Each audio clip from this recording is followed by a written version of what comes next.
Oolmaa sharafoota maallaqaa ilaalchisee guyyaan har'aa egaa akkuma beekamu maarchii 24 baatii 3 2026 jechuudha. Sharafoonni biyyoota kanneen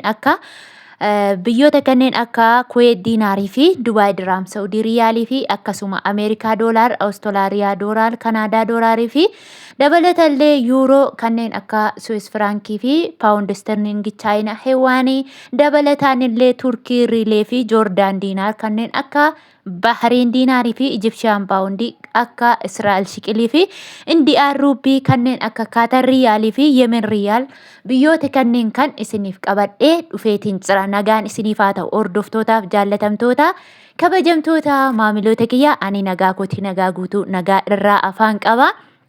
Nagaan na bira jiru hunduma keessan bira haa jiraatu isiniin jedha. Kanatti aansuun namoonni mana koof yookiin immoo chaanaala kanaaf haaraa taatan sabiskiraayib gochuun gara maatii kootti dabalamaa nootifikeeshinii oolii irra godhadha. Viidiyoo kallattiin yeroon ani lakkisu akka isin bira ga'uuf jechuudha. Akkasuma immoo obboleewwan keessan akkuma isin irraa fayyadamtan akka fayyadamaniif immoo sheer godha. Darbee immoo viidiyoon vaaraalii akka ba'uuf immoo akkasumas laayikii godha. Laayikiin keessan immoo laayikiitu naa kaffala otoo hin taane laayikiin keessan anaan immoo akka ani hamilee godhadhe yeroo hundumaa itti yaadee xiinxalee ittiin gara viidiyoo kana hojjedhe isin biraan geessisuufillee hamilee guddaa akka naa ta'u abdiin qaba jechuudha. Garuu galatooma baay'een keessan immoo laayik gochaa daawwattu galatooma isiniin jedha obboleewwan kiyya qaalii. Egaa akkuma beekamu kallattii lamaan kan isinii fidu jechuudha. Karaa baankii fi karaa gabaa gurraacha. Baankii keessaa immoo Nigid baankii yookiin immoo Commercial Bank of Ethiopia baankii daldalaa jechuudha. Egaa jalqabarraa yoon isinii ka'u tokkoffaa irraa yoon isinii ka'u jechuudha. Ameerikaa doolaariin tokko guyyaa har'aa karaa gabaa gurraachaatiin 191.16 oolee jira jechuudha. Kan kaleessaarraa guyyaa har'aa immoo birrii tokko yookiin immoo qannaseetiin jira jechuudha. Kaleessaaf har'a kanaaf yeroo hundumaa gabaan har'aa fi boruu yookiin immoo galgalaaf ganama garaagarummaa laayivii irratti illee ni qabaa kan isiniin jedhu jechuudha. Namoonni baay'een immoo kaleessa akkasiin erganne har'amaa akkan hin taane jedhee kan immoo daldalaa wajjin walitti bu'ullee immoo ni jira jechuudha. Maaliif jennaan ammaaf gabaan ganamaaf galgalaa adda adda yoomiyyuu hanga aggeeffatanii hanga adda baafattanitti isa eengaddaa yookiin immoo isa har'aatiin daldalaa gaafattu hin taane amma ilaaltanii amma gaafattu jechuudha. Akkasitti walii galuu ni argama jechuudha. Darbee immoo Joordaanitti warri doolaara isinii laatanii fi akkasuma Beerut keessallee doolaara warri fudhattan Ameerikaama doolaarrirraa aggeeffadhaa isiniin jedha. Akkasuma karaa baankiidhaan immoo Ameerikaan doolaarri tokko 153.1 oolee jira jechuudha. Inni itti aanu Awustiraaliyaa doolaaridha. Awustiraaliyaa doolaarri tokko karaa gabaa gurraachaatiin 133.13 oolee jira jechuudha. Karaa baankiidhaan immoo Awustiraaliyaa doolaarri tokko 106.6 oolee jira. Inni itti aanu Kanaadaa doolaaridha. Kanaadaa doolaarri tokko karaa gabaa gurraachaatiin 138.94 oolee jira. Karaa baankiidhaan immoo Kanaadaa doolaarri tokko 109.56 oolee jira. Inni itti aanu Yuuroodha. Yuuroon tokko karaa gabaa gurraachaatiin 221.31 oolee jira. Karaa baankiidhaan immoo Yuuroon tokko 176.84 oolee jira.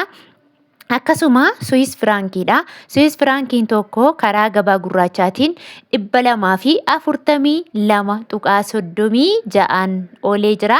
Akkasuma karaa baankiidhaan immoo Swiss Frankiin tokko 190.73 oolee jira. Inni itti aanu Paawundi Sterlingii. Paawundi Sterlingiin tokko karaa gabaa gurraachaatiin 255.94 oolee jira jechuudha. Akkasuma karaa baankiidhaan immoo Paawundi Sterlingiin tokko 200.79 oolee jira jechuudha. Inni itti aanu Chaayinaa Heewaanidha. Chaayinaa Heewaan tokko karaa gabaa gurraachaatiin 27.73 oolee jira. akkasuma karaa baankiidhaan immoo chaayinaa heewaan tokko 21.81 oolee jira jechuudha.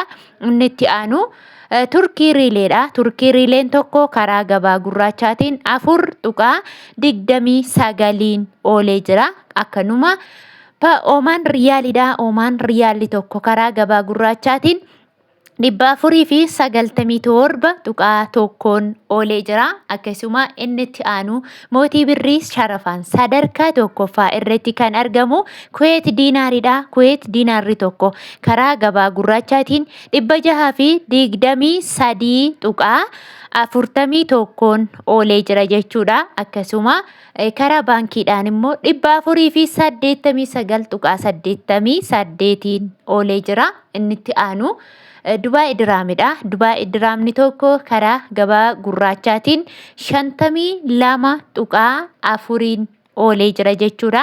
Akkasuma karaa baankiidhaan immoo Dubai diraamni tokko 41.67 oolee jira.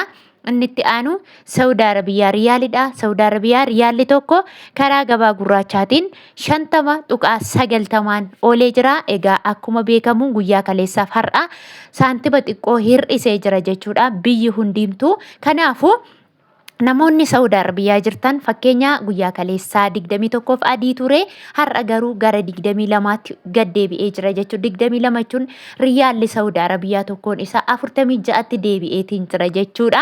Akkasuma namoonni maallaqa xiqqoo qabdan immoo gara 45f adiitti deebi'eetiin jira. Yeroo fakkeenyaaf baay'ee yeroo isiniin jedhu maallaqni keessan 5,000 hanga 6,000 7,000 warreen akkas qabdanii hanitti baay'iftan fakkeenyaaf 5,000 qabaattan 5,000 baay'isuu 1,000 hiruu 22f jettanii argattu. Inni kun immoo mashwaara yookiin immoo taaskii keessaa 50 qobaatti baaftanii jechuudha. Namni kamiyyuu immoo 50 kaffaluu qabdu. Namoonni tokko tokko 100 kaffalii warra isiniin jedhu toleen jedhiinaa jechuudha. Namni kamuu dhaabbata gatiin isaanii adda garuu mashwaara irratti yookiin immoo taaskii irratti immoo namni kamuu 50 qofa akka kaffaludha jechuudha. Akkasuma Saudi Arabiyaa riyaalli tokko immoo karaa baankiidhaan immoo 40.75 oolee jira jechuudha. Inni itti aanu Kaatar riyaalidha. Kaatar riyaalli tokko karaa gabaa gurraachaatiin 50.97 oolee jira. Inni itti aanu Yemen riyaalidha. Yemen riyaalli tokko karaa gabaa gurraachaatiin 0.65 oolee jira. Inni itti aanu Joordaan diinaarri tokko karaa gabaa gurraachaatiin 268.8 oolee jira jechuudha. Inni itti aanu Bahreen diinaaridha. Bahreen diinaarri tokko karaa gabaa gurraachaatiin 506.13 oolee jira. Akkasuma Egyptian poundiidha. Egyptian poundiin tokko karaa gabaa gurraachaatiin 3.54 oolee jira jechuudha. Inni itti aanu Israa'el shiqilidha. Israa'el shiqil tokko karaa gabaa gurraachaatiin 61.13 oolee jira jechuudha. Inni itti aanu Indiyaan ruuppiidha. Indiyaan ruuppiin tokko karaa gabaa gurraachaatiin 1.81 oolee jira jechuudha. Viidiyoon guyyaa har'aa ani isiniif qabadheetiin dhufee kana fakkaata jechuudha. Warreen maallaqa qabatanii teessanii nurratti rakase jettanii sodaa qabdan kana booda jechuudha. Kallattii kamiinuu daldalli geejibni karaa adda addaan banamee jira waan ta'eef sodaan isinitti hin dhagahamina. Warri kaawwachuu barbaadan kaawwadha. Warri immoo ergachuu barbaadan immoo ergadhaa isiniin jedha. Yaaddoo hin qabaatina isiniin jechuu barbaade. Sharafni gadi rakasaa yookiin immoo gadi deebi'aa jira otoo hin taane oluma ka'uutti jira waan ta'eef guyyaa tokkoo fi guyyaa har'aa fi akkasimmoo yeroo hundaa wal keessa gabaan tokko miti waan ta'eef gabaan har'a ol ka'a borummoo gadi deebi'a. Kanaafuu abdii hin kutiinaa isiniin jedha buleewwan kiyya qaalii. Namoonni immoo viidiyoon koo yookiin immoo yaadni koo akkasumas immoo isinitti tolee jiru isin fayyadee jiru laayik godhaa isiniin jedha. Turtii biraa yookiin immoo viidiyoo biraan walitti deebina. Nagaan naa tura.